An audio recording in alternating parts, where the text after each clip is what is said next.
peace is an innate need of people. But they don't know how to get rid of the negative emotions, negative tendencies, anger and frustration.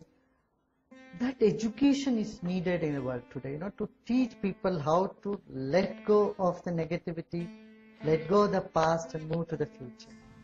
Keeping aside the differences, we all agree on few principles of non-violence: love, cooperation, compassion.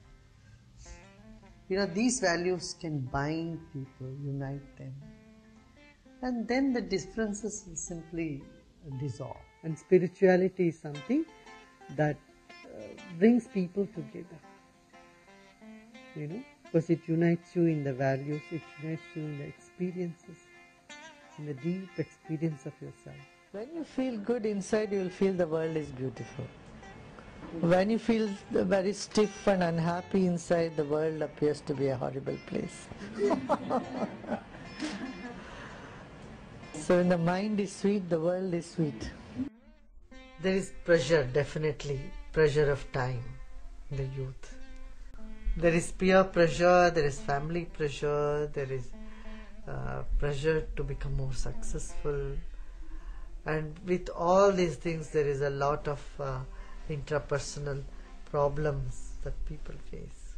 That's an attitude as well. It's a mixture of both. One thing is there is a pressure, another is an attitude, how you take it up. You see? And lack of spirituality, I feel, is the cause of violence in the world.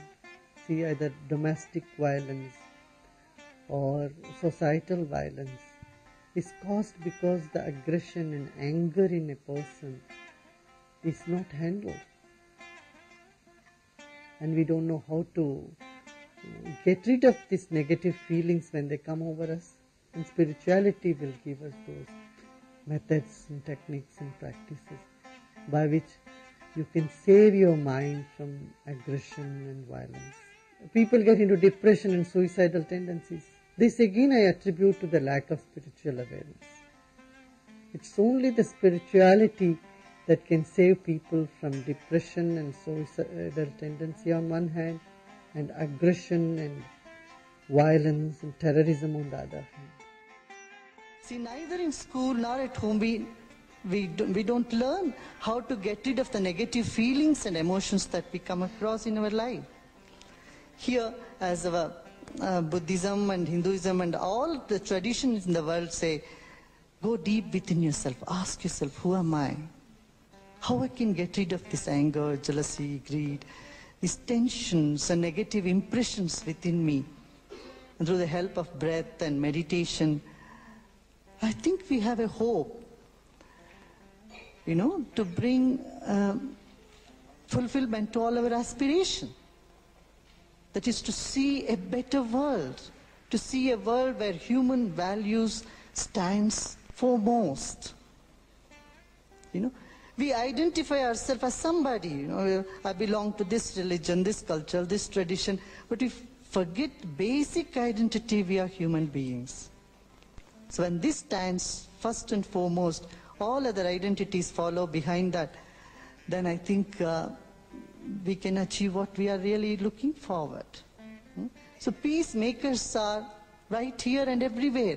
Within each one of us, we can create that peace, we can create that vibrations. We need to teach and learn these alternative methods of combating depression. That's where yoga, meditation, breathing exercise, art of living programs help immensely to get over depression. Stopping our mind. Stop the mind. It's racing. It's always thinking about the past or anxious about the future. We are angry about the past or anxious about the future. To take a fresh look at the world, to the situation, you need to wake up and see. As Mahatma Gandhi used to say, they would never turn back and look. Say, now let's see what we should do now. Without medication, without side effects, you can live a normal life. What stops you, what bottles you is your problems. And everybody else have the same problems.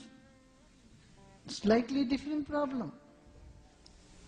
Life is too short to keep solving problem one after another, I tell you.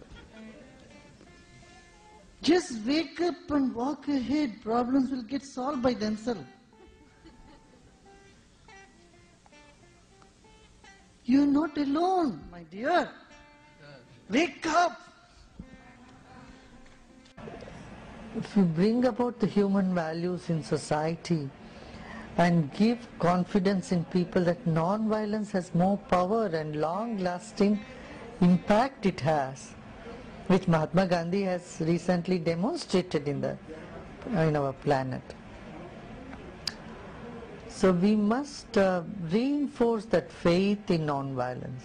Lack of globalizing wisdom is the reason for terrorism in the world today.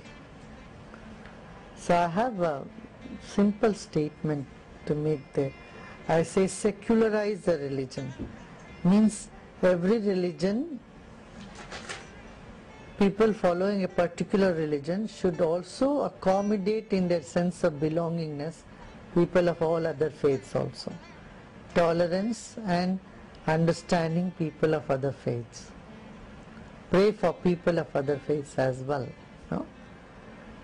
Secularize the religion, socialize the business.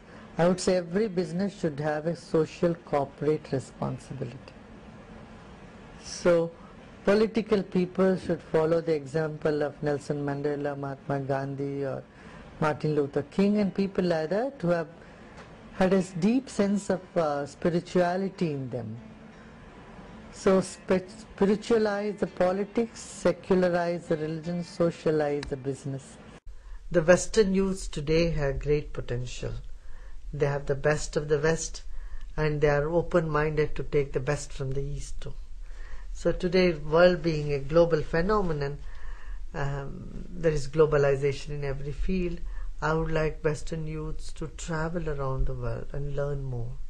I would welcome them to come to Asia, to India, Singapore, these countries, and learn from there, from different cultures and different religions, and understand that life is celebration, life is joy. I feel through education we can unite the hearts and minds of people. And this cannot be done from people who are in power. People who are in authority cannot unite the hearts and minds of people. It's the volunteers, voluntary organizations, social workers, reformers. They have to bring this change in people, of bringing the change of mindset, uniting them, bringing hearts and minds together. You know, when you learn and when you serve, when you have a broader vision for your own world, because you inherit this world, so you can take responsibility right away and you can be happy and make others happy too.